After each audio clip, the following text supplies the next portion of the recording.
Old West twins inherited a moose from their grandfather but were surprised by its value. In the harsh lands of Montana Territory in 1887, twin sisters Sarah and Emma Millstone struggled to survive in the unforgiving town of Copper Ridge. At 23 years old, the twins have known nothing but hardship since they were children. Their father abandoned them when they were only 5, leaving their mother to raise them alone while working herself to death in the local laundry house. By the time the twins turned 16, their mother had succumbed to pneumonia, leaving them orphaned and desperate. Sarah, the slightly older twin by mere minutes, works as a barmaid at the Millstone Saloon, a decrepit establishment that barely brings in enough money to keep its doors open. She wakes every morning before dawn, her hands raw and bleeding from scrubbing floors and washing glasses until midnight the night before. The owner, a cruel man named Bartholomew Dutch, pays her almost nothing, often claiming the saloon is on the verge of bankruptcy. Sarah endures the leering stares of drunken miners and the occasional unwanted advance, knowing that losing this job means starvation. Emma, her identical twin, fares no better.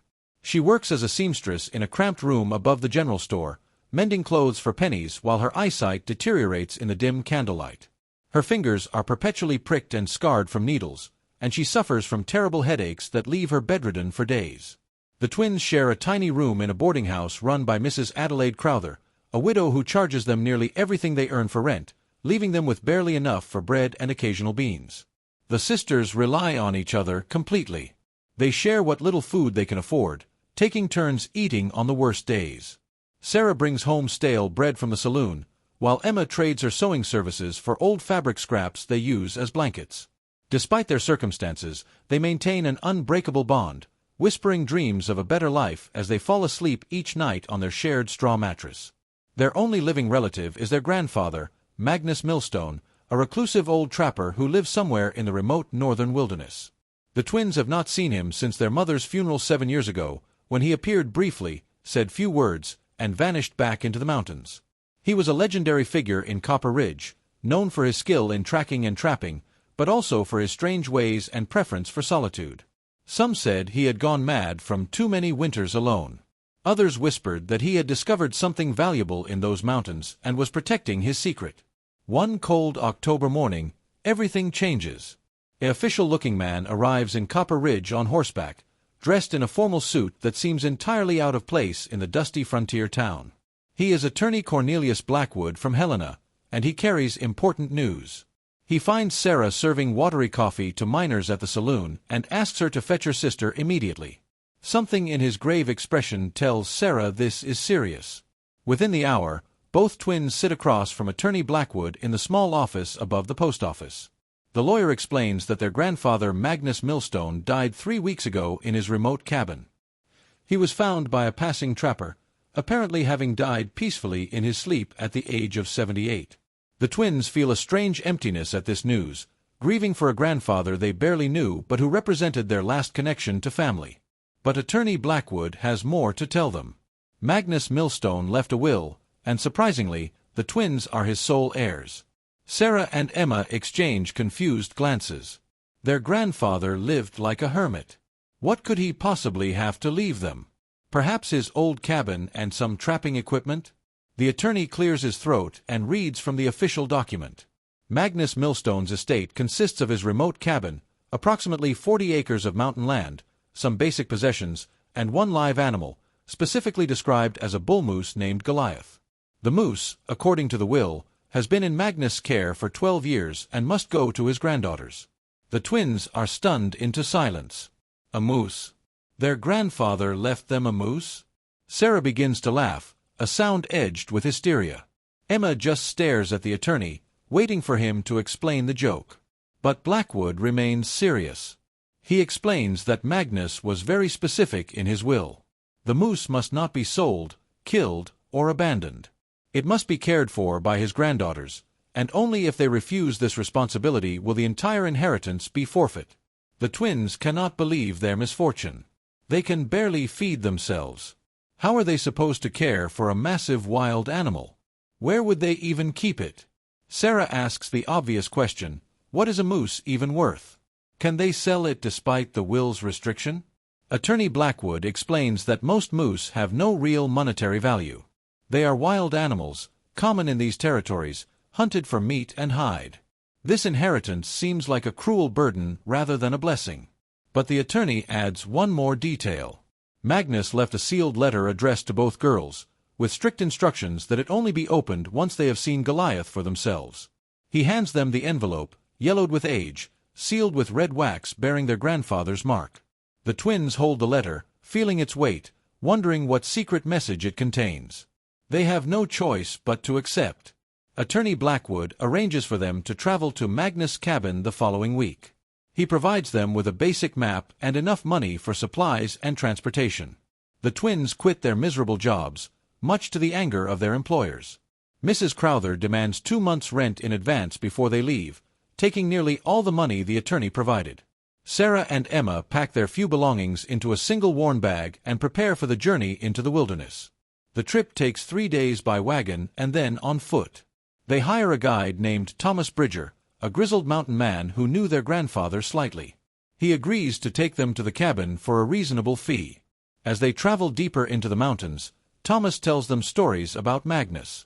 He describes a man who lived in perfect harmony with nature, who could track any animal across any terrain, and who had an unusual gift with wild creatures. Magnus had tamed bears, befriended wolves, and apparently lived alongside a giant moose for over a decade. When they finally reach the remote cabin, the twins are exhausted, cold, and hungry. The cabin sits in a beautiful valley surrounded by pine forests and mountain peaks. A stream runs nearby, and the air is crisp and clean. It is more peaceful than anywhere the twins have ever been, but also more isolated. The nearest town is 3 days away. They would be completely alone here. Thomas helps them unload their supplies and then points to a large fenced area behind the cabin. There, grazing peacefully, is Goliath. The twins approach slowly, barely believing what they see. The moose is absolutely enormous, standing nearly 7 feet tall at the shoulder, with massive palmate antlers spanning over 6 feet across.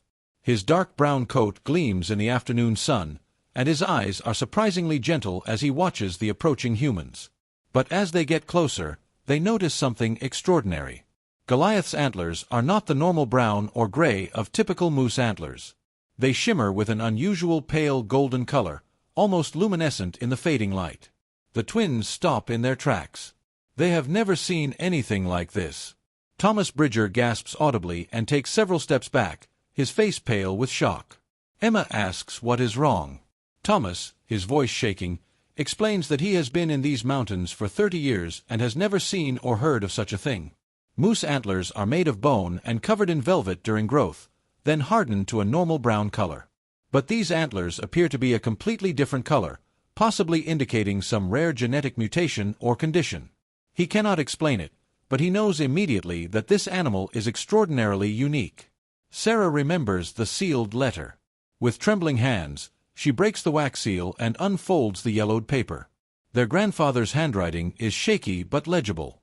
The letter reads as follows: "My dearest granddaughters Sarah and Emma, if you are reading this letter, then I have passed from this world and you have met Goliath. I know you must think your old grandfather has lost his mind, leaving you nothing but a moose when you need money so desperately. But I need you to understand what Goliath truly is before you make any decisions about his fate.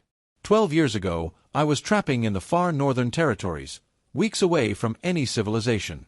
I came across a young bull moose, barely 2 years old, caught in a rockslide. His mother had been killed by wolves, and he was alone and injured.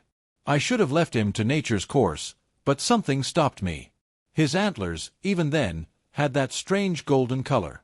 I had never seen anything like it in all my years in the wilderness. I freed him, treated his wounds, and expected him to run off once he healed. But he did not. He stayed with me, followed me back to my cabin, and has lived here ever since. As he grew, I realized that Goliath was not just rare because of his coloring. He possesses an intelligence I have never witnessed in any animal. He understands human speech, follows complex commands, and seems to sense danger before it arrives. He has saved my life on 3 occasions, warning me of bears, preventing me from crossing thin ice, and once alerting me to a forest fire miles away before I could see or smell it. But there is something more, something I discovered only by accident 5 years ago. Goliath's antlers are not just unusually colored. They are partially calcified with an extremely rare mineral compound that I had analyzed by a discreet geologist friend in Helena. The antlers contain significant deposits of a mineral called auricalcite, but in a form my friend had never seen before, almost crystalline in structure and remarkably pure. Here is what you must understand. Moose shed their antlers every year and grow new ones. Most moose antlers are worthless except for decoration. But Goliath's antlers, because of this unique mineral composition and their size, are worth approximately $15,000. Every single year, he sheds them, and every year they grow back with the same rare properties. I have been collecting his shed antlers for the past 10 years. They are hidden in a locked chest beneath the floorboards under my bed. There are 10 complete sets, representing 10 years of shedding. At current mineral prices, you are looking at $150,000 in assets, plus Goliath himself, who will continue producing these invaluable antlers for many more years. But I must warn you, my dear girls. There are men who would kill for this secret. There are mining companies who would tear apart these mountains looking for the source of this mineral. You must be careful who you trust. The geologist I used died 2 years ago, taking the secret with him. As far as I know, no one else understands what Goliath truly represents. I am leaving him to you because you are my blood, and because I know the hardship you have faced. This is your chance for a real life, for freedom from poverty, for the future you deserve. But you must protect Goliath. He is not just an animal or a commodity. He is a living being who has been my companion and friend for 12 years. Promise me you will care for him, keep him safe, and never let greed destroy what is good in this world. Your grandfather, Magnus Millstone. The twins read the letter 3 times, unable to believe what they are seeing. Thomas Bridger, reading over their shoulders, lets out a low whistle. $15,000 per year? $150,000 already hidden in the cabin? It is more money than any of them have ever imagined. It is more money than most people in Copper Ridge will see in their entire lives. They rush back to the cabin and tear up the floorboards under the bed. Sure enough, there is a large locked chest. Sarah finds the key hanging on a leather cord behind a loose stone in the fireplace, exactly where the letter indicated. With shaking hands, she opens the chest. Inside are 10 complete sets of moose antlers, each one massive and gleaming with that strange golden color. Even in the dim cabin light, they seem to glow softly. The twins lift one set carefully. It is surprisingly heavy, far heavier than normal antlers should be. The surface is smooth and cool to the touch, with a texture almost like polished stone. Thomas Bridger examines them closely and confirms what Magnus wrote. These are not normal antlers. The mineral deposits running through them create patterns like veins of gold through quartz. He has seen many strange things in the mountains, but never anything like this. If they can find the right buyer, someone who understands the value of rare minerals and is willing to pay for discretion, the twins could be wealthy beyond their dreams. But as night falls and they sit around the fire in Magnus' cabin, a darker reality sets in. Sarah voices what they are all thinking. If word gets out about Goliath, they will never be safe. Miners, prospectors, thieves, and worse will come looking for the source of these unusual antlers. Some will want to capture Goliath. Others will want to kill him and take what he has already produced. And there will be those who believe there is a deposit of this rare mineral somewhere in these mountains, leading to a destructive mining rush that would destroy the pristine wilderness. Emma, always the more cautious twin, suggests they could sell what they already have and disappear, start new lives somewhere far away under different names. But Sarah shakes her head. Their grandfather's letter was clear. They must care for Goliath. And beyond that, she feels a strange connection to the magnificent animal. He is family now, the last living link to their grandfather, and he trusts them to protect him. Thomas Bridger offers his advice. He knows people in Helena and even San Francisco who deal in rare minerals and precious items. He can make discreet inquiries about selling the existing antler sets without revealing their source. But they need to be smart. They should sell only 1 or 2 sets at a time, through different dealers, never revealing that they have more. This way, they can convert their inheritance into money slowly and safely, without attracting dangerous attention. The twins agree to this plan. But they decide to stay at the cabin, at least for now. The isolation that once seemed frightening now feels like protection. Here, far from civilization, they can keep Goliath safe. They can learn to live off the land as their grandfather did. And they can finally, for the first time in their lives, be free from the crushing poverty and exploitation that defined their existence in Copper Ridge. Over the following weeks, the twins adapt to their new life. Thomas returns to Helena with 2 sets of antlers, hidden carefully in his wagon under furs and supplies. Sarah and Emma spend their days repairing the cabin, learning to hunt and fish, and most importantly, bonding with Goliath. The massive moose becomes surprisingly affectionate with them, allowing them to brush his coat and even feed him treats of apples and carrots from Magna's small garden. Emma discovers she has a natural talent for understanding animal behavior. Goliath responds to her gentle voice and patient approach. Sarah, meanwhile, proves to be an excellent hunter and provider, skills she never knew she possessed. The twins work together seamlessly, their lifelong bond strengthening in this new environment. 2 months later, Thomas returns with extraordinary news. He found a buyer for the 2 antler sets, a wealthy mineral collector in San Francisco who paid $12,000, no questions asked. The man was fascinated by the unique properties of the antlers and hinted that he would pay even more for additional specimens. Thomas hands the twins more money than they have ever seen, keeping only his agreed-upon commission. With this money, the twins can truly begin their new lives. They purchase proper supplies, warmer clothing, books, and even a few luxuries they never dreamed of affording. But they remain cautious, keeping their newfound wealth secret and maintaining their simple lifestyle at the cabin. As winter approaches, the twins settle into a comfortable routine. They have enough money to last for years. They have a safe home. They have each other. And they have Goliath, who has become more than just a valuable animal but a genuine companion. Life is harder than it was in Copper Ridge in many ways, the physical labor more demanding, the isolation more complete, but it is also infinitely better. They are free, independent, and finally in control of their own destinies. But then, in late November, everything changes. A stranger arrives at the cabin on horseback, unexpected and uninvited. He introduces himself as Frederick Ashworth, a businessman from New York City.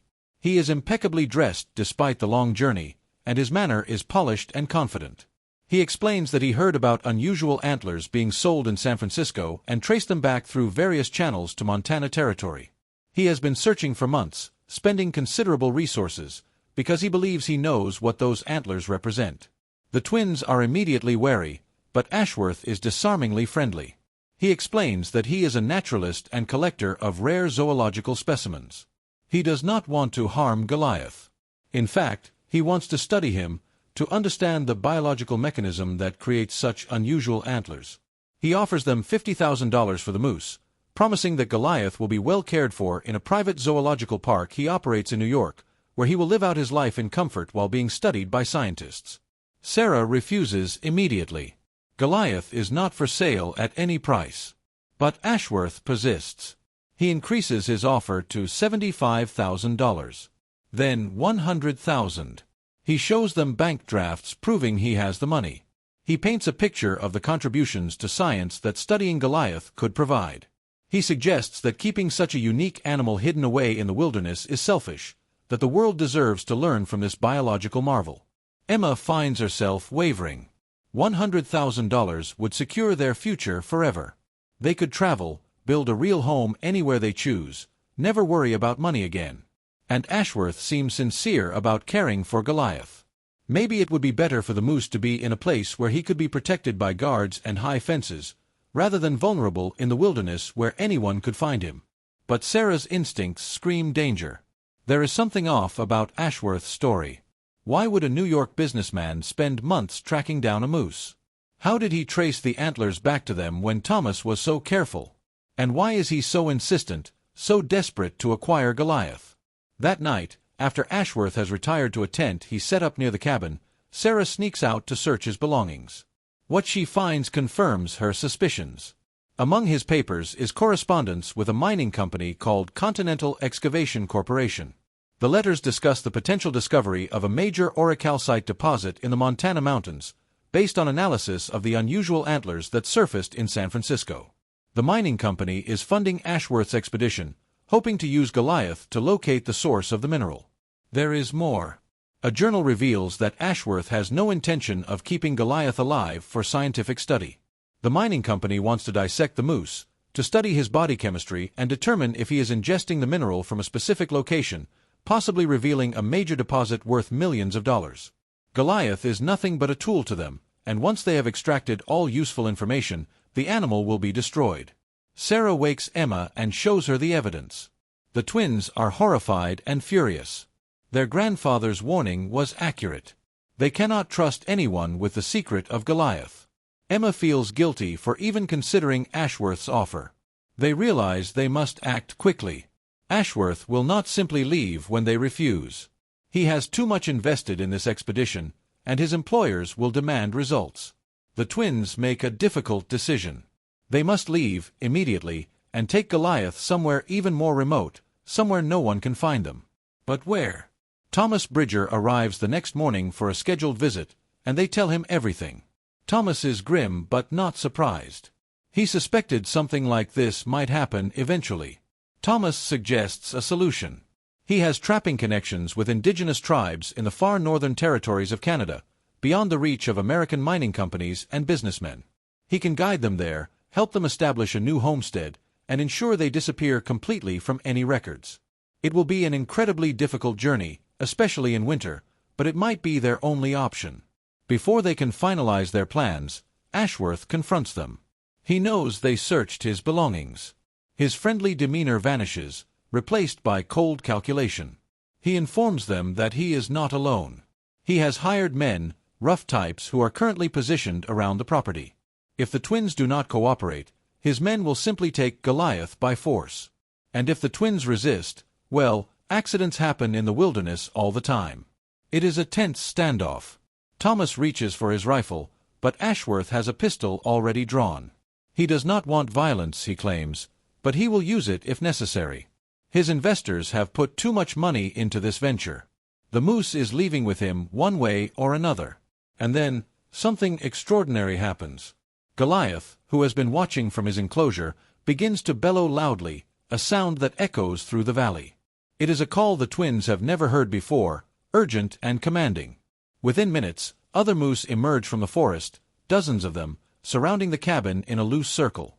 Bulls, cows, and calves, all drawn by Goliath's call.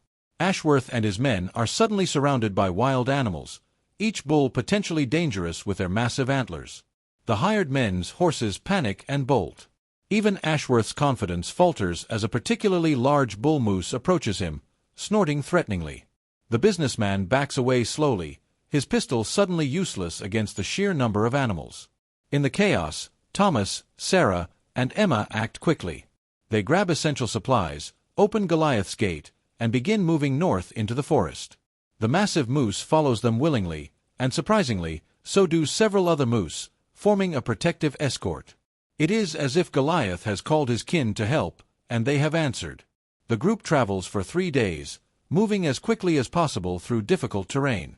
Behind them, they can hear Ashworth and his men trying to follow, but the wild moose herd seems to deliberately impede their progress, blocking trails and creating confusion.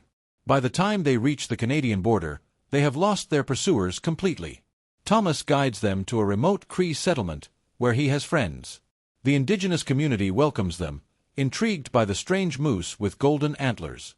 The elders examine Goliath and declare him a spirit animal, blessed by the Creator. They agree to help the twins establish a home in a hidden valley even further north, a place so remote that no white businessman or mining company would ever find it. Over the following months, the twins build a new life in this sanctuary. The Cree teach them survival skills suited to the harsh northern climate. Emma learns traditional medicine and becomes a healer for the community. Sarah becomes a skilled tracker and hunter, respected by the Cree warriors. And Goliath thrives in this environment, producing his remarkable antlers each year. The twins establish a quiet trading relationship with Thomas, who discreetly sells one set of antlers every other year, providing them with enough money for necessities while keeping a low profile. They never sell through the same dealer twice, and they never reveal their location. Years pass peacefully. The twins, now in their late 20s, have found something they never expected: happiness, purpose, and a true home. They live simply but contentedly, part of a community that values them for who they are rather than what they can produce. Goliath remains healthy and gentle, a constant presence in their lives. But the biggest plot twist comes 5 years after they fled to Canada. Emma, who has been studying the local geography and geology with growing interest, makes an astonishing discovery. She finds deposits of the same golden mineral in a stream bed near their home. She spends weeks analyzing the water and soil, trying to understand the connection. What she discovers rewrites everything they thought they knew. The mineral in Goliath's antlers is not coming from some hidden geological deposit that he is eating. Instead, Goliath's unique biology is actually creating the mineral compound through a previously unknown biological process. His body synthesizes it from common elements in the plants and water he consumes, concentrating it in his antlers as they grow. Emma presents her findings to a visiting naturalist from the University of Toronto, a man recommended by the Cree elders as trustworthy. The naturalist is astounded. If Emma's theory is correct, and subsequent testing confirms it is, then Goliath represents a biological impossibility, an animal whose body chemistry can create a valuable mineral compound that normally requires millions of years of geological processes to form.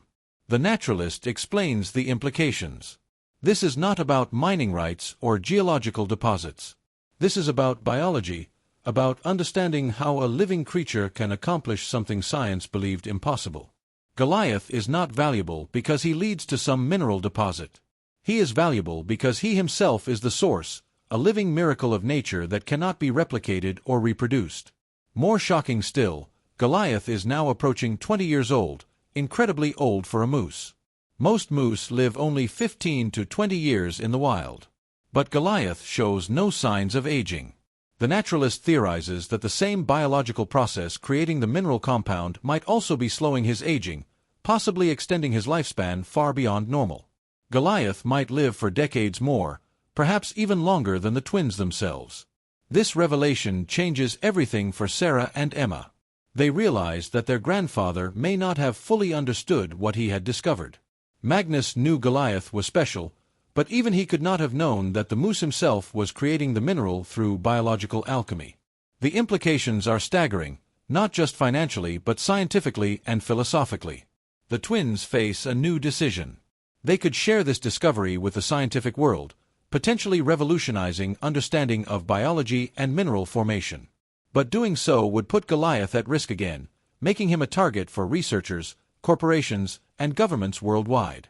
An animal that can biologically create valuable minerals would be priceless beyond measure. After much discussion with the Cree elders and with Thomas, the twins make their final choice. They will keep the secret.